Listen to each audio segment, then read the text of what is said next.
Mr. Paul Rooney, the president of the California School Employees Association, also to be a key member. Um, and I would like to start in January. Um, I would like to have anywhere from 5 to 7 meetings, anywhere from 90 to 120 minutes each. And I'm ready for some feedback or some guidance. Okay, that's a lot of information. So, board members, do we have feedback, questions, comments for Dr. Cash, or would we like to hear from Mr. Wheeler first? We'll hear from Mr. Wheeler.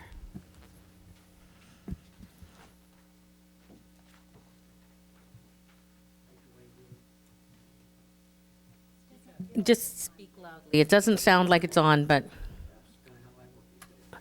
Lee Wheeler, President of the San Orville Teachers Association. I'd like to thank you for the opportunity to speak. What an ambitious plan. I was glad to hear Dr. Cash specifically identify that teachers would be a part of this. When I read the brief description, I didn't see that included in there, and that was a concern. Also, the students, I think, are at that point they're able to contribute. They be an essential piece of that also. I'm very concerned with the idea of the external funding sources. What we have learned over the course of the last 5 years is that funders are no longer coming with dollars to support the education process. They're coming with dollars to support the educational process and often an external plan that they want implemented before they're willing to make that contribution. If those things work in concert with the vision of this committee, I think that would be a great opportunity. I wouldn't want to see simply money becoming a steering force of such an ambitious effort to provide an enriched and better education experience for all the students in our city. So while that is an interesting aspect, it's one that I think needs to be handled with extreme care.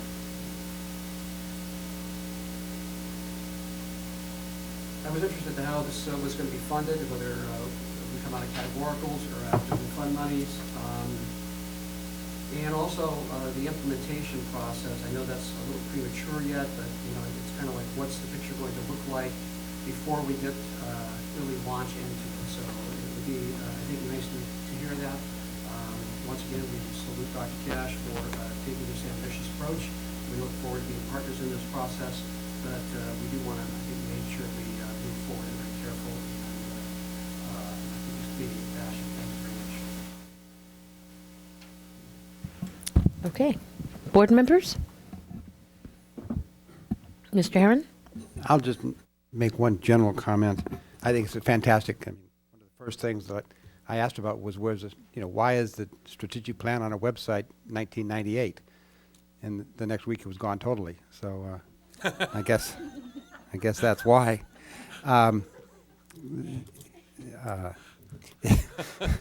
It just what I've noticed lately, and I think it's good, but it raises in my mind a question. We had a presentation at the joint meeting with Goleta on Avid, and there were 200 students that, just showed tremendous growth. We had a program by Los Pueblos, where there were 40 kids in a cohort going through school, doing great. We have MAD that's doing great. We have a lot of little groups doing great, and a lot of them depend upon money. And I get this feeling that there's a lot of pockets out there that aren't doing great because they don't have that same kind of focus that we give all those others. So in this strategic plan, I hope there's something to look at all these groups that don't have the benefit of these special programs, so we can, and we know what makes success, we see it. But yet we have a lot of students that don't get that same benefit. And I think anything we can do to make sure we broad base these programs and not just emphasize all these good little programs that are working. I mean, if we had a good little program for everybody, that'd be great. But we don't. So there's students that, because they can't raise the money that some of the, like Apple, they raise a lot of money. MAD raises a lot of money. And it goes on and on. What I liked about the Avid group, they don't raise a lot of money. And look what they did. We just need more of those little Avid groups. Or we need more people who can go into Avid and not cut it off. That's just a comment. In if I may comment, I would say that I agree completely. The idea of a strategic plan is to take the bright spots and connect them into a system where everyone benefits. And in response to, it's interesting, I probably shouldn't tell my bosses this, but I've had funders offer money, and I've told them, look, we're not prepared to accept any money. What we need to do as a community is develop a strategic plan, and then you will know where you can plug in to support the plan. We're not going to take money to support your plan. If you want to be part of what our community has defined as the place that we want to go, then there'll be places that you can plug in and contribute to. And I think that gets to two things. One, I think a very legitimate concern that Mr. Wheeler raised, and that's about someone else directing the educational mission of the district because they have a dollar. And two, it gets to democratizing the money throughout the entire system, making sure it gets shared everywhere. So maybe we can tell them we'll take the money and save it till we have a plan. Well, they've assured me that they're looking forward to coming back and talking. So. Great, great. Okay, Ms. Parker? All right, I would chime in with, I know that you're going to be very inclusive in your superintendent task force. I agree that it should be a superintendent task force as opposed to any board committee. And I would certainly want it to be diverse and to represent our English learner groups as well. I think that's critical.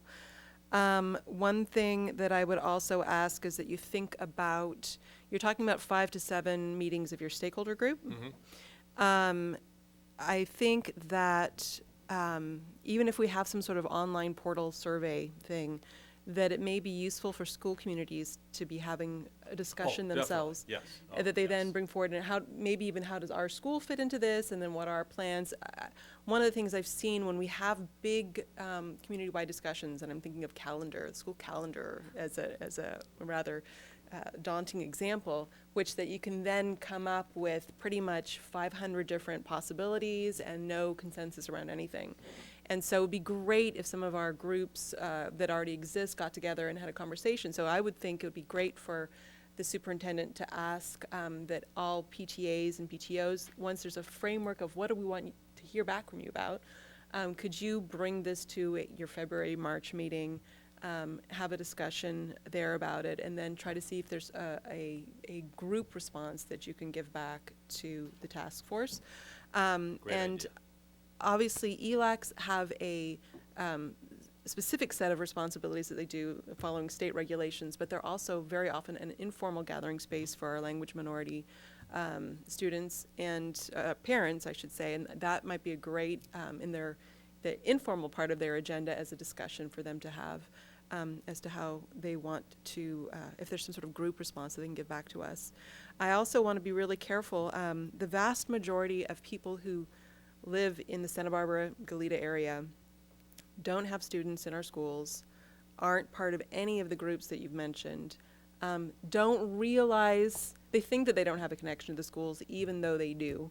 And I want to be careful that we're reaching out to businesses, to retirees, and I'm not sure, I know that the task force, I'm sure, will think about ways to hit those communities and have maybe informal focus groups with them, because their input is so key, and also making that connection between this is how this is a community resource, and that this is important to you and to your life, even though you may not think that it is just because you don't have a child in school. So those are things that I hope we will be thinking about. Thank you. Ms. Deegan? That's a nice segue. We were actually, Dr. Cash and I were at a meeting of the Santa Barbara Education Foundation last night, and one of the members there was talking about the budget and how he felt that the community didn't really understand the budgeting process and timeline. And it makes me think about this lack of awareness on the part of the community. Even though we try really hard to disseminate information, it's sometimes a difficult media environment in Santa Barbara, but we really need, and I know you're planning to do this, to get the word out to the community as best we can so that we can get that kind of feedback. And I really like the idea of going to the sites and the PTAs and pulling that information in from them as well. One of the points I wanted to touch on is you had talked about how students find success in a variety of areas, and I think it'll be important for the task force to really look at ways to support that whole variety of potential areas for students to really succeed and find themselves through programming and through funding, and it's not always just academic achievement. We know that students really come to school for a variety of reasons, and they take a variety of things away from school that will last them a lifetime. And so I think that we can't overlook that, even though we really are obviously focused on academic achievement. And I think that this high impact professional development you're talking about will address some of the issues that Mr. Heron raised, because I think the bright spots that we see, quite honestly, sometimes are clustered around certain staff members, and we really need to be able to find ways to provide that energy and that level of enthusiasm that's conveyed to the students, so that they really feel like they're a part of something and that's larger than just their education. So I see a lot of work here. But it's exciting. It's really exciting when I think about all the things that we're talking about doing, and it also brings to mind that whole, go slow to go fast idea too, that we want to make sure that we really, really do it right, and so that when we're ready to roll it out and implement it, we've thought of as much as we can in advance so that we're successful when we do implement it. I'm excited. Ms. Lamone? Echo what my colleagues have said. I'm excited. It does seem like a lot of work. And I know you didn't mention, but I'm going to guess that the higher education community will also be included in some capacity, Yes. which I think is important in thinking of that vision. Truthfully, I'm looking forward to measurable outcomes, because I think that that's been one of the pieces. Visions are big sometimes, and in order to achieve them or achieve our goals, we need some very clear outcomes that are measurable in some capacity. And then the other actual community that I'm hoping that is included is our Realtors Association. In spending some time and talking to colleagues across the state, I realized that in some communities, the Realtors Association is actually involved in some capacity in thinking about the schools. And so I don't want to exclude any particular community from including them and really bringing them on board versus seeing, versus not believing, as Ms. Parker said, believing that they really have no interest in thinking about our schools and the well-being of our schools. So, thanks. Yeah, I used to speak to the Santa Barbara Realtors all the time when I was the principal at Goleta Valley. So you're right. Yeah, that's I'll make sure we talk to them. Okay, well, I just want to say ditto. And also, I'm really excited about your focus on organizational transformation, because I think there are some things that really do need to be transformed in a fairly profound way in order for us to move forward. We have some of our policies, just our procedures, just sort of our way of doing business are remnants of many years ago that have become sort of traditional, and we haven't changed them necessarily to fit with the 21st century and the change in our population, the change in our environment. So I'm really excited to see that. I think when I was listening to you talk, it sounded like, although you didn't specifically say this, it sounded like we were also talking about some focus on climate, on institutional climate, and on district climate. And that, I feel like, is part of the organizational transformation, is that the culture and the climate of the district and of the various campuses. So I'm excited to see that. I would also like to encourage, we talked about the realtors, to focus on some of the faith-based organizations as well, because I think you can get a lot of people to come to meetings through faith-based organizations. And I've seen a lot of parents turn out for meetings and issues that I know we have hosted on our campuses that didn't necessarily get a strong turnout, and then I see them hosted through one of the local churches or, a faith organization, and they have, their whole congregation is there. So I think that's also a good way to get people into the process. And then my last thing would just be, I know that, and I agree, as my colleagues did, that this should be a superintendent committee and not a board committee.